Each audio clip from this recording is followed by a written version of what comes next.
Hey YouTube, this is Alexander, and today I'm going to be giving you my full video review of the Moto 360. Now quickly, I just want to give a huge shout out and thanks to Dom over at Mech Mixing yet again for hooking me up with a great deal on this Moto 360. So yes, technically it is used, but it was in very good condition when he sold it to me, and it looks really nice. And I didn't really get a chance to do an unboxing because when I received this, I actually wasn't home. It was during Thanksgiving break.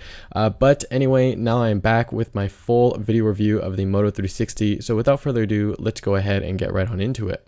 So quickly mentioning the specs, we've got Android Wear running on the Moto 360, which is compatible with Android 4.3 or higher. It's got a 1.56 inch 320 by 290 display with a PPI of 205, Gorilla Glass 3. It's 11.5 millimeters thick. The leather band model will give it a weight of about 49 grams. It's got a 320 milliamp hour battery, wireless charging capabilities, a TI OMAP 3 processor, 4 gigs of internal storage with 512 megabytes of RAM, Bluetooth 4.0, pedometer, heart rate sensor, and is rated IP67 water and dust resistant with a couple of vibration motors and dual mics. So jumping on into what I actually think about the way it looks and feels, I gotta say that the first time I unboxed this and took it out and started wearing it and playing with it, it felt really nice, and that still stands true a couple weeks later.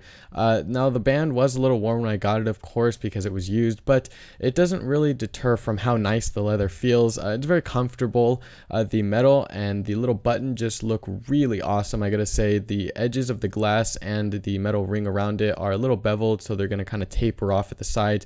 You've got a mic on the left hand side, of course, and then on the other side, the right, you've got your nice button, which by the way I wish was a little bit more clicky or tacky. The feedback isn't super great, but it is there. You do get a little bit of feedback when you press the button, letting you know that you've pressed it. I just wish it were a little bit better, but the button is really nice to have. Since I came from the G Watch, which didn't have a button, I actually had this thing freeze on me once, and it was really nice to be able to just long press and hold the button to get it out of that frozen state. And it's really nice to be able to press the button if you want to activate the screen or dim it. So of course, holding it up towards your face is going to get it to light up if it's not already, and you can do the whole OK Google and ask for stuff like what the weather is or maybe what your heart rate is, which I'll get to in a second. So you've got all that Google Now integration, you've got your cards and your notifications. It's pretty much like a notification hub if you guys aren't aware of what Android Wear is. You do have different watch faces that you can choose from.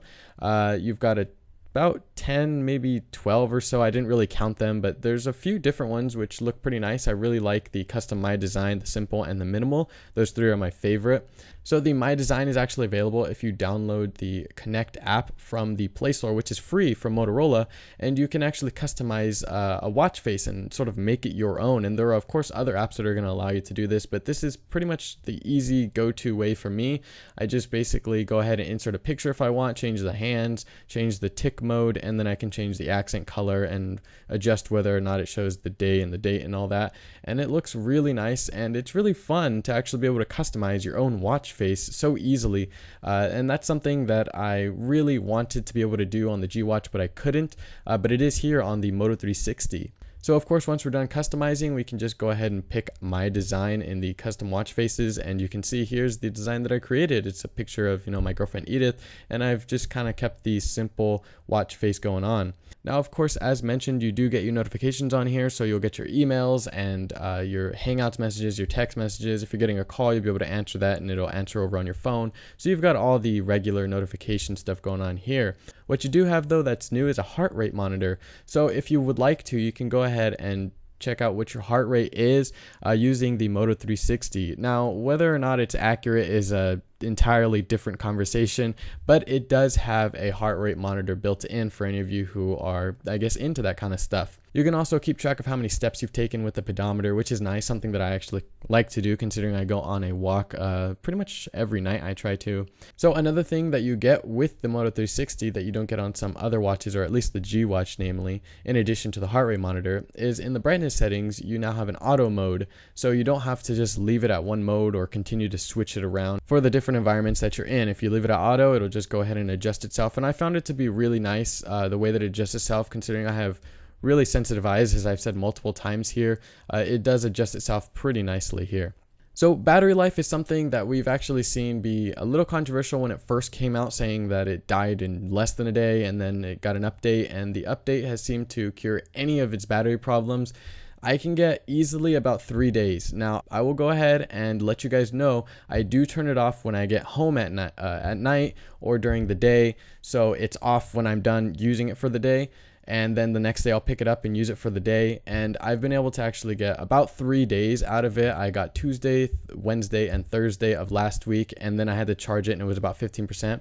But if you are listening to music on here through any wireless earbuds, battery life is going to be degraded very, very quickly. So I would just advise against that unless you have a charger nearby or you're not worried about if it dies.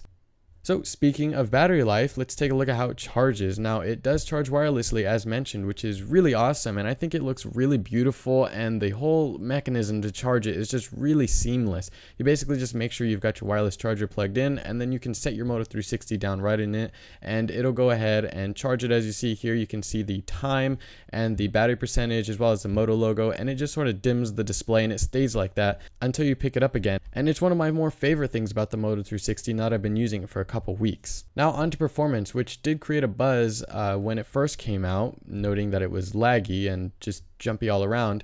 I gotta say that since the update that came out a while ago, it's been just fine and I haven't really had huge issues.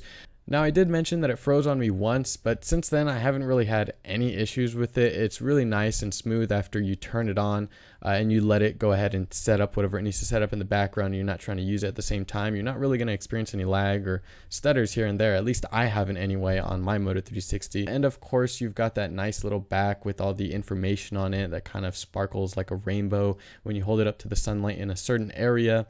And it's just all these really nice subtleties that come together to make the Moto 360 a really beautiful device.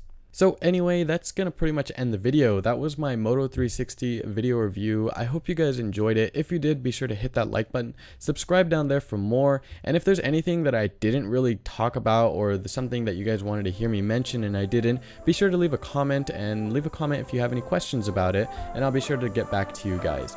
Anyway, I hope you guys enjoyed, and I will catch you in the next one. Peace. We'll be right